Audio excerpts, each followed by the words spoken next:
Bonjour, aujourd'hui un travail avec le logiciel Anagen. On peut télécharger gratuitement ce logiciel. Il suffit de taper dans un moteur de recherche, télécharger Anagen et on obtient ce type de logiciel. Vous avez donc fichier, édition, traité, etc. Si on déroule fichier, vous avez banque de séquences, thème d'étude, programme et documents dans lesquels il y a des séquences d'ADN, d'ARN, de polypeptides. Le logiciel en a de base et on peut également en télécharger ailleurs sur le net et les inscrire. Aujourd'hui, je propose de travailler sur le système ABO des groupes sanguins. Vous avez 3 allèles A, B, O. On va les sélectionner ensemble. Il suffit d'appuyer sur la touche CTRL du clavier de manière à n'effectuer qu'une seule fois cette manipulation. Les 3 séquences apparaissent dans cette fenêtre. On l'agrandit.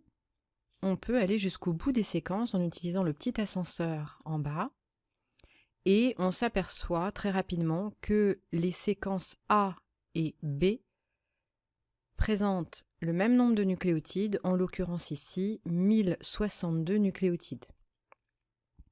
En revanche, l'allèle O, j'utilise l'onglet grand curseur et je vois qu'on a 1061 nucléotides.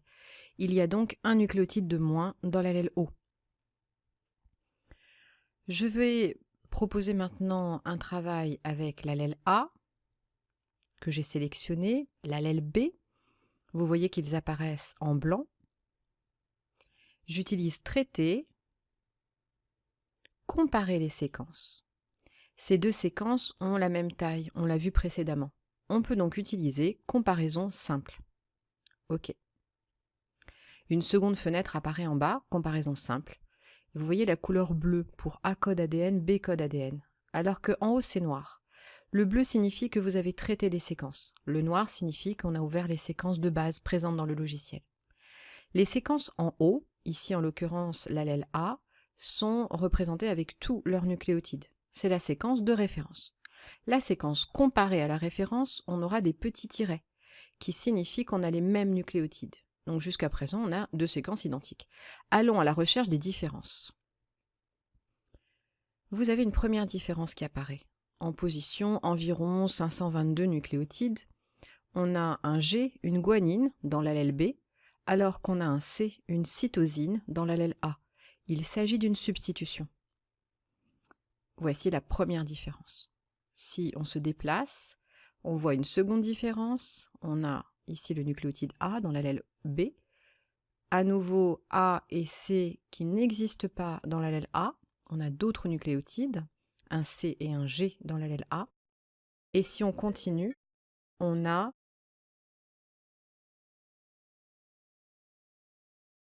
peut garder dans son ordinateur en enregistrant ces séquences-là, ou alors, il faut se souvenir de l'endroit où on les a positionnées, ou alors on peut décider de faire une capture d'écran au préalable pour pouvoir les traiter ultérieurement. Moi, je fais le choix de ne pas les garder. Je clique sur non.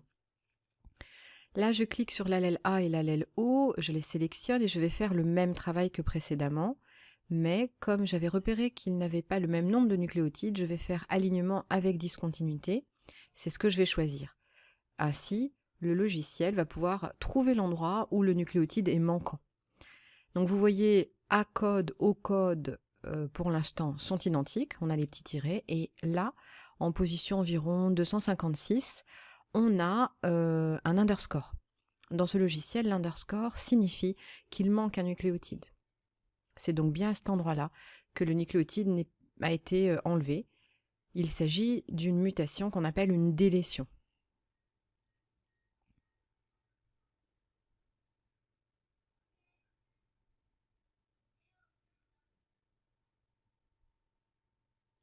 Je peux faire d'autres choses avec le logiciel Anagen. Donc tout à l'heure, j'ai comparé des séquences. Là, je peux les convertir. Là, j'ai sélectionné l'allèle A et je peux convertir l'allèle A en brun transcrit, non transcrit, en ARN messager. Ici, je vais faire le choix de convertir l'allèle A en séquence peptidique. On peut dire en protéines. Là, j'ai décoché placer le résultat dans la fenêtre d'affichage, édition. Si je clique maintenant sur OK, en fait, le résultat apparaîtra dans une fenêtre en bas. Mais comme je souhaite convertir les 3 séquences A, B et O, en polypeptide A, polypeptide B, polypeptide O et les comparer. Je ne pourrai pas le faire si c'est dans une fenêtre en bas. Je vais donc cliquer sur placer le résultat dans la fenêtre affichage édition. OK. Et ici, j'ai Pro pour protéine, A code ADN. C'est donc la chaîne polypeptidique qui est issue de la conversion de l'allèle A, donc de l'ADN, en chaîne polypeptidique. Donc on a une suite d'acides aminés. Je fais le même travail pour les deux autres allèles.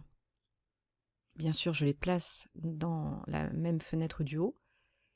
Et je vais pouvoir, dans un second temps, comparer ces deux protéines, protéine A, protéine B, toujours en prenant la protéine A comme référence, elle est en haut. J'ai vu qu'ils avaient la même taille, donc je vais faire une comparaison simple. L'échelle que vous avez de 10 en 10, c'est l'échelle des nucléotides. Quand je clique dessus, j'ai une échelle bleue qui va apparaître et qui est de 5 en 5. Cette échelle bleue, c'est l'échelle pour les séquences en acides aminés. Jusqu'à présent, on a la même chose. Ah, un premier acide aminé qui n'est pas le même dans la chaîne polypeptidique B, deux autres. Donc effectivement, on a 3 différences. On fait le même travail avec la protéine A et la protéine O. Mais cette fois-ci, attention, on s'intéresse à la longueur et on a une protéine O, enfin une chaîne polypeptidique O, qui est vraiment très courte par rapport à la A. On va donc faire un alignement avec discontinuité. Le début est identique, mais très rapidement, on l'avait vu précédemment, la protéine O, elle s'arrête. Les underscores sont les uns à côté des autres et forment la longue ligne qu'on voit défiler. Donc on n'a plus du tout d'acide aminé, on en a quelques-uns qui vont apparaître là, à la suite, mais ça reste une protéine très différente et très courte.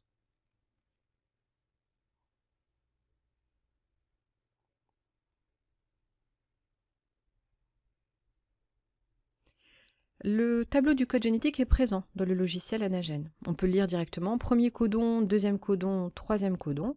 On obtient l'acide aminé phénylalanine.